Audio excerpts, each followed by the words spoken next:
Une crise financière historique est en train de s'installer devant nos yeux.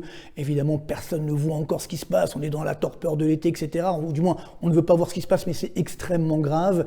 Bien sûr aux États-Unis, également au Japon et surtout en France. Comment voit-on ça? Au travers notamment de la forte augmentation des taux d'intérêt des obligations d'État. Rendez-vous compte, en France, le taux d'intérêt à 10 ans est aujourd'hui à plus de 4,1%, un plus haut depuis novembre 2008. Si on regarde les taux d'intérêt à 30 ans, c'est un plus haut depuis septembre 2008. Des chiffres catastrophiques et surtout, l'écart se creuse avec nos voisins européens. Imaginez qu'aujourd'hui, l'écart de taux d'intérêt à 10 ans sur la dette publique entre la France et la Grèce est de 20 points de base, 0,2%. Quelque chose d'assez dramatique, presque de honteux, j'ai envie de dire, pour la France, mais malheureusement c'est justifié. On le voit, la France dérape d'un point de vue des comptes publics, sur le déficit, sur la dette publique, et puis parallèlement, il y a le budget 2027, il n'y a rien, c'est ça le problème.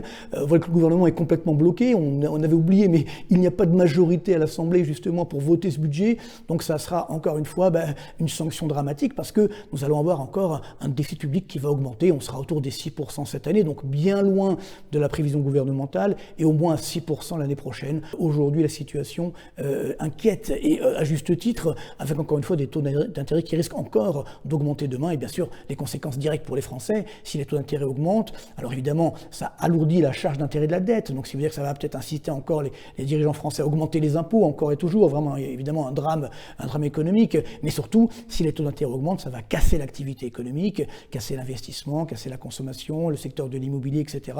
Donc ça veut dire que ça va aggraver la récession qui est là, on ne veut pas la voir, mais elle est déjà là, avec le chômage qui augmente et qui va encore augmenter. On a eu ce matin les chiffres des perspectives de chômage des ménages, selon l'enquête INSEE, et évidemment c'est dramatique. Selon les ménages français, on pourrait atteindre 9 à 10% de taux de chômage assez rapidement. C'est assez incroyable, les taux d'intérêt sont en train d'augmenter, donc au plus haut depuis novembre 2008, sur le taux de 10 ans, quelque chose de complètement fou. Et encore, la note de la France n'a pas encore été complètement dégradée, ça sera bientôt certainement le cas, et là ça sera évidemment pire. Aux États-Unis, là aussi, les taux d'intérêt ont augmenté, mais moins qu'en France. Alors ils sont plus hauts parce qu'ils partent de plus haut, mais néanmoins ils ont moins augmenté qu'en France. Mais la crainte, c'est ça y est, la dette publique américaine a dépassé les 40 000 milliards de dollars. Donc ce qui inquiète, donc quelles conséquences pour les États-Unis, puis pour le monde, bien entendu, notamment sur les taux d'intérêt, mais également sur l'activité économique.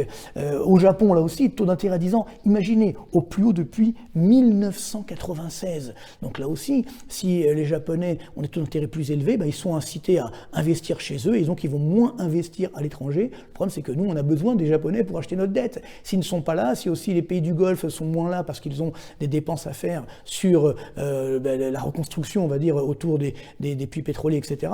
Et donc là aussi, on manque d'argent. Et on l'a vu, je l'ai évoqué ici même il y a quelques mois, la Banque de France s'est inquiétée. Elle a sorti une étude dans laquelle elle s'inquiétait en disant la part des hedge funds, ça veut dire des fonds spéculatifs dans la détention de la dette publique française, ne cesse d'augmenter. Donc rendez-vous compte, aujourd'hui la France, je vous rappelle le chiffre, 57,5% de notre dette est détenue par des non-résidents et de plus en plus de fonds spéculatifs. Donc voilà aujourd'hui où la France en est réduite, ça veut dire qu'elle est obligée de compter sur des fonds spéculatifs pour acheter sa dette.